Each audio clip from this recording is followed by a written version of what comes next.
El silencio en el piso de la calle Pureza era un viejo conocido de Blanca Vargas, uno que se había instalado sin permiso 2 años atrás, justo cuando la voz de Antonio se apagó para siempre.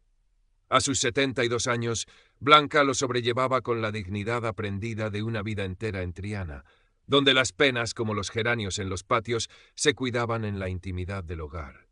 Su pelo, de un blanco níveo, recogido siempre en un moño bajo, enmarcaba un rostro donde las arrugas contaban historias de sol y alguna que otra lágrima furtiva. Sus manos, antaño ágiles con la aguja y el perol, ahora temblaban ligeramente al sostener la tablet que su nieta Sofía le había regalado, una ventana a un mundo que se le antojaba tan vasto como ajeno. El aroma a azahar que se colaba por el balcón en primavera era un bálsamo efímero, como el recuerdo de la risa de Antonio resonando entre aquellas paredes oscuras, amuebladas con la solidez de otros tiempos. Sobre la mesita de ganchillo, junto a la foto de boda en blanco y negro, la pantalla brillante de la tablet a veces parecía el único punto de luz en la penumbra de sus días. Mateo, su hijo, la visitaba cuando podía, visitas rápidas cargadas de un cariño práctico y algo apresurado. ¿Estás bien, mamá? ¿Necesitas algo? Blanca siempre respondía con una sonrisa serena. Todo bien, hijo, no te preocupes por mí. Sabía que Mateo tenía sus propios afanes, la tienda de ultramarinos en el mercado, sus hijos, esa vida moderna que no dejaba mucho espacio para los silencios compartidos. Era Sofía, desde Granada, donde estudiaba Bellas Artes, quien más la animaba a usar el cacharro ese. Abuela, tienes que estar conectada, mira qué fácil, puedes ver fotos, hablar con gente. Y Blanca, por complacerla, navegaba con torpeza por aquel laberinto de caras y nombres llamado Facebook, un universo que apenas comprendía, hasta que un día, entre notificaciones sin importancia, apareció una solicitud de amistad, Ricardo Álvarez. Y Blanca, por complacerla, navegaba con torpeza por aquel laberinto de caras y nombres llamado Facebook, un universo que apenas comprendía, hasta que un día, entre notificaciones sin importancia, apareció una solicitud. La foto mostraba a un hombre de pelo canoso, mirada amable y un aire distinguido, quizás unos 10 años más joven que ella, pero no tanto como para parecer inverosímil. Una curiosidad temerosa, como una mariposa en el estómago, la invadió. ¿Quién sería? ¿Un antiguo conocido? Dudó un instante, el dedo tembloroso suspendido sobre la pantalla. Finalmente, con un encogimiento de hombros casi imperceptible, aceptó. Poco después, un mensaje. Buenas tardes, Blanca. Disculpe la intromisión, pero su perfil me ha transmitido una serenidad que hoy en día es difícil de encontrar. Un placer saludarla, Ricardo. Blanca releyó el mensaje varias veces. Educado, respetuoso. Una calidez insospechada comenzó a subirle por el pecho. Tecleó una respuesta corta, igualmente formal. Buenas tardes, Ricardo. Gracias por sus palabras. Igualmente. Las conversaciones con Ricardo se volvieron el hilo conductor de sus días. Comenzaron en Facebook con mensajes espaciados, luego pasaron a WhatsApp, donde la inmediatez tejía una ilusión de cercanía. Ricardo era un conversador nato. Le hablaba de su vida como arquitecto, de sus años en Latinoamérica, una excusa perfecta para un acento que a veces sonaba extrañamente neutro en los breves audios que intercambiaban, de su viudez temprana y de una soledad que decía resonaba con la de ella. Compartía fotos, él en paisajes exóticos, él pensativo frente al mar, él con un perro labrador que aseguraba había sido su fiel compañero. Blanca, poco a poco, fue abriendo las compuertas de su propia reserva. Le contó de Antonio, de sus paseos por el Guadalquivir al atardecer, de la alegría que le daba ver florecer los jazmines en su patio. Ricardo escuchaba, o al menos eso parecía a través de sus respuestas siempre atentas, siempre empáticas.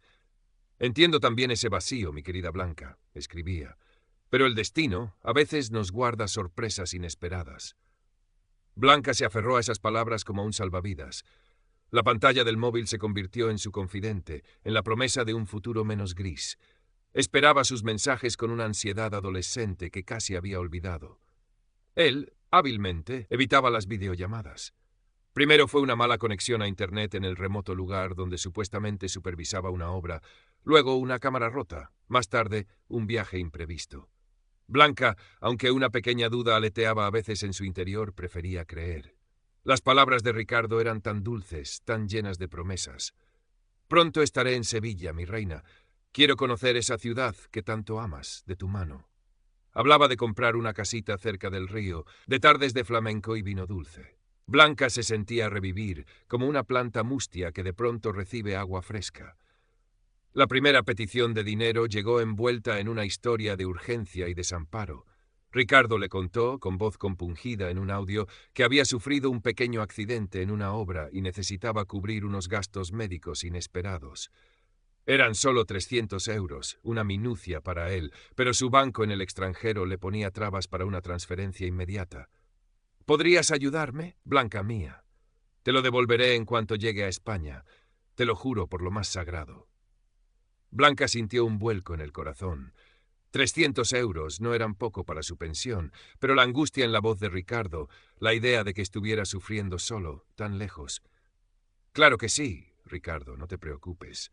Fue a la oficina de correos con el corazón encogido, sintiendo las miradas curiosas de los empleados al enviar el dinero a un nombre desconocido en un país lejano.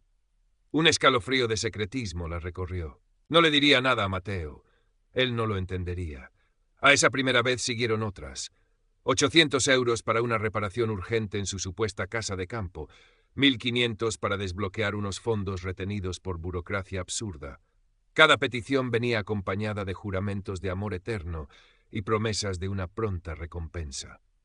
Blanca empezó a usar los ahorros que guardaba con celo, aquellos que Antonio y ella habían juntado con tanto esfuerzo. Su comportamiento cambió. Se volvió más retraída, consultaba el móvil a escondidas, saltaba con cada notificación. Las visitas de Mateo se hicieron más tensas. Él notaba su nerviosismo, su mirada esquiva cuando le preguntaba por sus gastos. «¿Estás segura de que todo va bien, mamá? Últimamente te veo muy rara». Blanca mentía o minimizaba. «Son cosas mías, hijo, tonterías de vieja». Pero Mateo no era tonto, conocía a su madre, y la preocupación comenzó a roerle por dentro. Incluso Sofía, en sus llamadas, percibía una extraña ansiedad en la voz de su abuela. «¿Pasa algo, abuela? Te noto distinta». La tienda de Mateo no iba bien. Las ventas habían caído, las facturas se acumulaban. Una noche, cenando solo unas sobras recalentadas, la desesperación lo asaltó. Recordó las evasivas de su madre, su misterioso amigo que parecía tener dinero. Y sí, la idea era descabellada, casi vergonzosa, pero la necesidad apremiaba. Al día siguiente visitó a Blanca. «Mamá, sé que tienes un amigo, alguien que te ayuda, ¿verdad?» Blanca se puso pálida. «¿A qué te refieres, Mateo?» «He oído que es un hombre con posibles. Verás la tienda, tengo algunas deudas. ¿Crees que podrías pedirle un préstamo? Algo pequeño para salir del paso». Blanca sintió que el suelo se abría bajo sus pies. La culpa la ahogó. ¿Confesarle a Mateo que ella misma le estaba enviando dinero a ese hombre? ¿O intentar pedirle aún más a Ricardo, arriesgándose a un desastre mayor? Tartamudeó una excusa. «No sé, hijo, es complicado. No es el momento». Mateo vio la angustia en sus ojos y se sintió aún peor por haberla puesto en esa tesitura. «Olvídalo, mamá. Perdona. Ya me las arreglaré». Pero la semilla de la sospecha, ya plantada, había echado raíces más profundas en su mente. Entonces llegó la gran petición.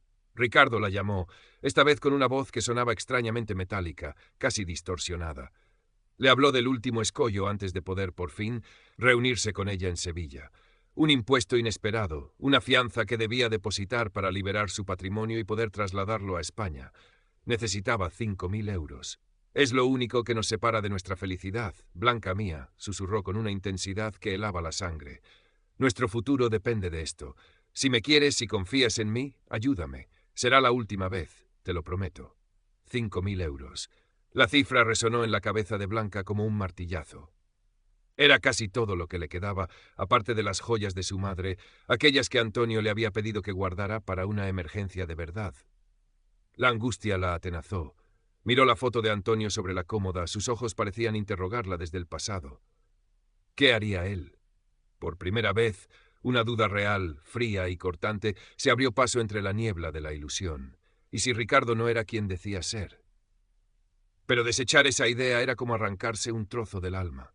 Significaba admitir que había sido una tonta, una vieja ridícula engañada por palabras bonitas. Esa noche no durmió. Dio vueltas en la cama, el corazón desbocado.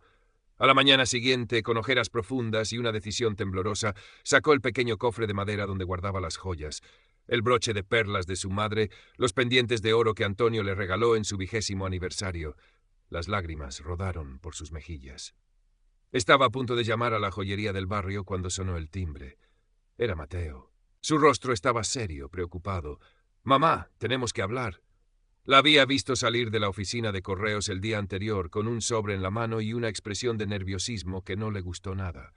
Había atado cabos, los cambios en su comportamiento, las evasivas, su propia y torpe petición de ayuda. «Mamá, ¿qué está pasando? ¿Con quién te escribes tanto? ¿A quién le envías dinero?» Blanca intentó negarlo, pero la firmeza en la voz de Mateo, una firmeza teñida de una profunda tristeza, la desarmó. Se derrumbó en el sofá, sollozando, contando entrecortadamente la historia de Ricardo, su amor, sus promesas, sus desgracias. Mateo la escuchaba en silencio, el corazón encogido. Cuando terminó, llamó a Sofía. «Sofía, necesito que vengas a casa de la abuela, ahora mismo, y trae tu ordenador». Sofía llegó 1 hora después, la preocupación dibujada en su joven rostro. Escuchó el relato de su abuela, luego el de su padre. Con una calma que contrastaba con la tensión del ambiente, pidió a Blanca el nombre de Ricardo en Facebook y las fotos que le había enviado. Abrió su portátil y empezó a teclear. El silencio en el salón era denso, solo roto por los clics del teclado y los sollozos ahogados de Blanca. Unos minutos después, Sofía levantó la vista. «Abuela, lo siento mucho». Giró la pantalla del ordenador. En ella, las mismas fotos de Ricardo, pero enlazadas a perfiles de modelos de mediana edad, a artículos sobre estafas románticas, a advertencias de la policía. «Este hombre no es quien dice ser, abuela.